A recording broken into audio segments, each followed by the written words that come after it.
Formula ఈ రేసుకు సంబంధించిన కేసును క్వాష్ చేయాలని కేటీఆర్ పెట్టుకున్న పిటిషన్ను తెలంగాణ హైకోర్టు కొట్టివేసింది. ఆయన సుప్రీంకోర్టుకు వెళ్లారు. ఆ సంగతి బహిర్గతం అయినప్పటికీ కేటీఆర్ను తక్షణమే అరెస్ట్ చేస్తారని, రాత్రికి రాత్రి లిఫ్ట్ చేస్తారని కూడా వదంతులు వచ్చాయి. ఆ నేపథ్యంలోనే కేటీఆర్ ప్రెస్ మీట్ పెట్టి కాంగ్రెస్ ప్రభుత్వం పైన, సీఎం రేవంత్ పైన ఒక రేంజ్లో విరుచుకుపడ్డారు. అప్పుడు ఆయన వాడిన పచ్చకామెర్లు, లొట్టపీసు, సునకానందం, చిట్టినాయుడు లాంటి పదజాలం మీడియా వర్గాల్లో హాట్ టాపిక్ అయింది. కేటీఆర్ మళ్లీ రాజకీయ ఉద్రిక్తతలను పెంచేందుకు ప్రయత్నిస్తున్నారని విశ్లేషణలు వినిపించాయి. ఒక కాంట్రాక్టరు మంత్రిగా, మరో బ్రోకర్ సీఎంగా ఉన్నారని కేటీఆర్ అనటం అధికార పార్టీని రెచ్చగొట్టినట్లే అవుతుందని బీఆర్ఎస్ వర్గాలు కూడా అంగీకరిస్తున్నాయి. 50 లక్షల క్యాష్తో దొరికిన రేవంత్ అంటూ ఆయన గత ఘటనలు గుర్తు చేయటం కరెక్టే అయినా బ్రోకర్ అన్న పదజాలం ఎవ్వరికీ రుచించటం లేదు. కేటీఆర్ ఇక తాడోపేడో తేల్చుకునేందుకు సిద్ధమయ్యారని పార్టీ వర్గాలే చెబుతున్నాయి. పైగా ఒకప్పుడు తమ పార్టీలో ఉన్న మంత్రి పొంగులేటి శ్రీనివాసరెడ్డి ఎలాంటి దందాలు చేస్తున్నారో కూడా కేటీఆర్ స్వయంగా చెప్పేశారు. బెదిరించి రియల్ ఎస్టేట్ ప్రాజెక్టులు లాగేసుకుంటున్నారని, 30% షేర్ అడుగుతున్నారని కూడా ఆయన వెల్లడించారు. ఫోన్ ట్యాపింగ్, కాళేశ్వరం, జన్వాడ, హైడ్రా లాంటి కేసులు ఆరంభం మాత్రమేనని, వచ్చే 4 ఏళ్లలో చాలా జరుగుతాయని కేటీఆర్ అనటం భవిష్యత్తు దర్శనానికి నిదర్శనంగా నిలుస్తుంది.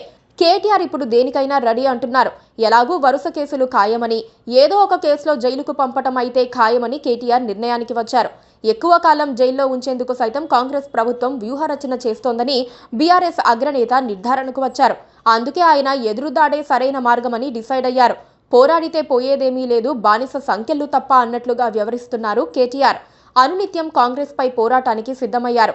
పనిలో పనిగా కాంగ్రెస్ పార్టీ ఇచ్చిన ఎన్నికల హామీలను సైతం కేటీఆర్ గుర్తు చేస్తున్నారు.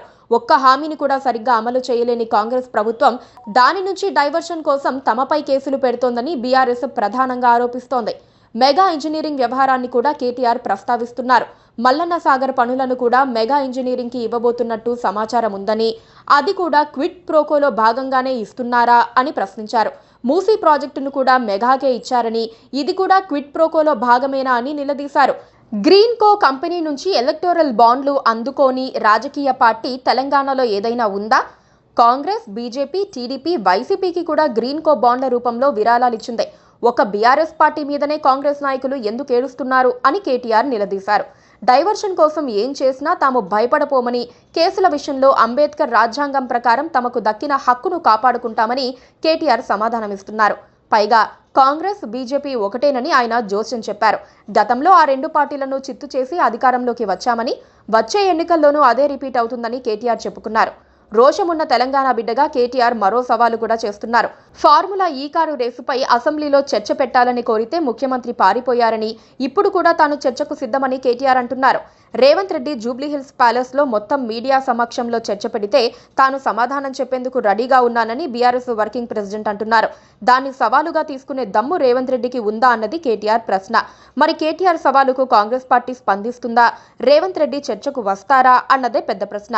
అదేమంటే కేసు నడుస్తోందని, నిందితుడిగా ఉన్న వ్యక్తితో తాము చర్చకు రావటం కుదరదని కాంగ్రెస్ పార్టీ చెప్పుకునే అవకాశం ఉంది. ఏం జరుగుతుందో చూడాలి. Please subscribe to KTV Telugu. KTV Telugu. KTV Telugu channel.